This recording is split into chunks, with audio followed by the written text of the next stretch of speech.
शिव महापुराण की कथा में भगवान शंकर स्वतः कर, शिव महापुराण की कथा में भगवान शंकर स्वयं कर, अपना कर्म करो, खूब करो, पैसा कमाओ, जितनी तुम्हारी शरीर की कैपेसिटी है उससे 4 गुना ज्यादा कमाओ। ये शिव कहते हैं, शंकर कर, भगवान ओगरदानी स्वयं कर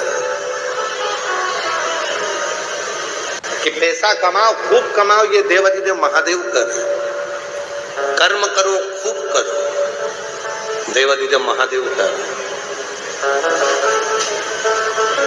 शिव महापुराण की कथा में भगवान शंकर कहते हैं पैसा कमाओ, खूब कमाओ, और शंकर जी एक बात और कहते हैं कि उस पैसे को कमाने के साथ में थोड़ी थोड़ी दुआ भी कमाते चलना, थोड़ा थोड़ा आशीर्वाद भी कमाते चलना।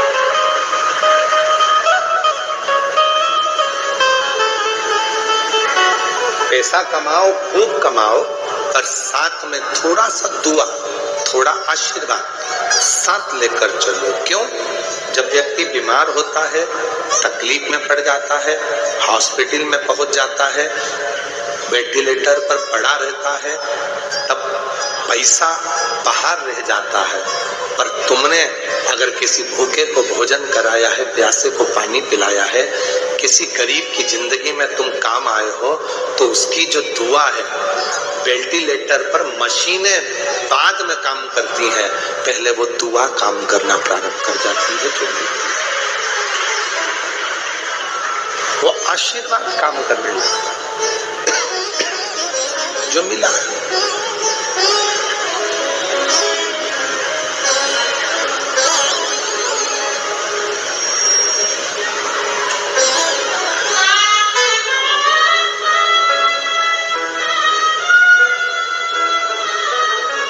श्री प्रकाश भाई साहब कह रहे थे, श्री प्रकाश धारीवाल जी कह रहे थे कि हमारे पिताजी जब बीमार पड़े, स्वास्थ्य खराब हुआ, और जब वो ठीक हुए और ठीक होने के बाद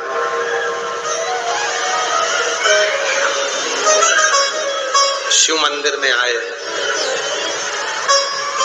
घर आए, तो उन्होंने एक ही बात कही कि मुझे मेरे भोले बाबा ने वापिस भेजा, मेरे शंकर जी ने मुझे वापिस भेजा, और अब भेजा है कि अब तूने कमाया बहुत, अब दोनों हाथों से धर्म कर, सत्कर्म कर, कहीं किसी गरीबड़ी की जिंदगी बनाने का प्रयास कर, भूखे को भोजन और प्यासे को पानी देने का प्रयास कर।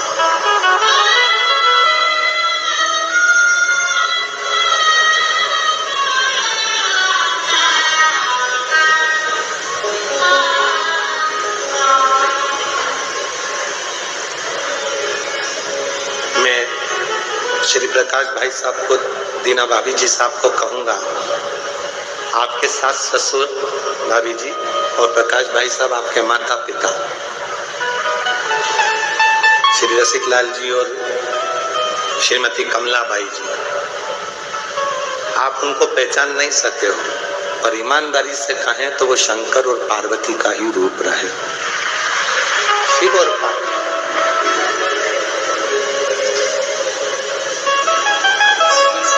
भगवान देवाधिदेव महादेव की ये फुलवारी, ये सुख, क्योंकि संसार सागर में आने के बाद मानव देह को पहचानना बड़ा कठिन है, लोग नहीं पहचान पाते।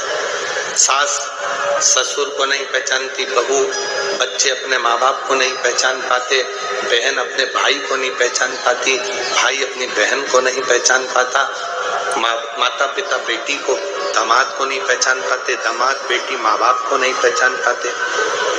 ये सब समय यूं ही निकल जाता।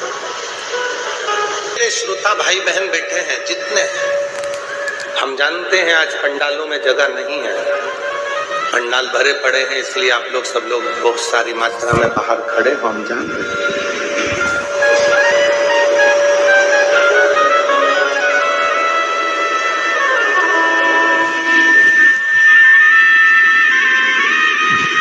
ये दुनिया की दृष्टि में लोगों को लगता होगा कि ये केवल कथा सुनने वाले श्रोता हैं, ये कथा सुनने के लिए आए।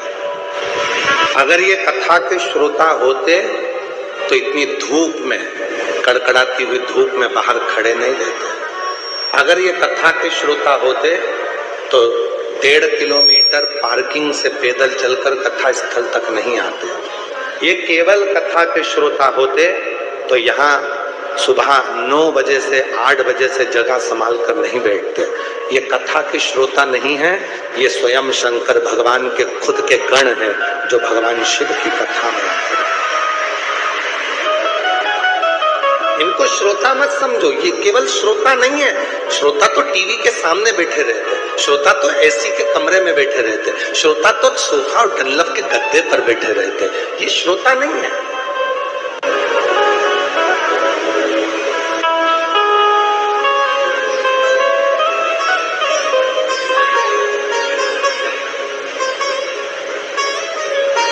इनको श्रोता नहीं कहेंगे, इनको शिव का गण कहेंगे।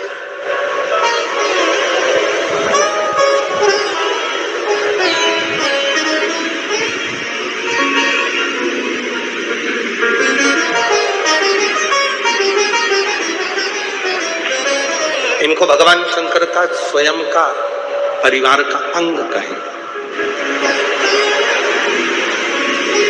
कितना दूर दूर से चले आ रहे हैं, बुजुर्ग माता है। आप जितने भी मेरे श्रोता भाई बहन शिरूर वाले हैं ना, आपकी दुकान अगर यहाँ कहीं पर हो तो आपके पतियों से पूछना कि बुजुर्ग माताएं सिर पे बैग लेके, पानी की बोतल लेकर, एक छाता बाजू में और बच्चों को साथ लेकर धीरे धीरे टुकुर धीरे धीरे चली आ रही है। गर्मी लगती है, एक जगह बैठ जाती है, फिर सामान रखती है, फिर चल देती है। कुंभ का मेला तो 12 साल में लगता है और शिव महापुराण का कुंभ का मेला तो हर 7 दिन में लगना प्रारंभ होगा।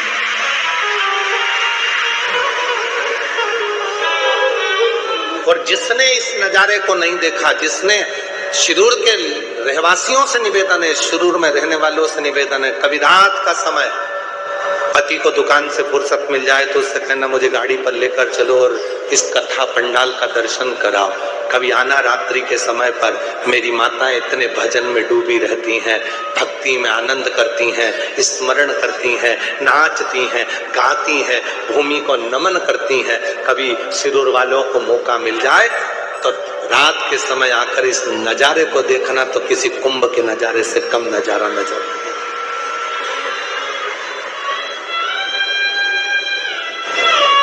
क्या मिलता है यार? हमने पहले भी कथा में कहा, स्टेशन को देखकर ट्रेन रुक जाती है,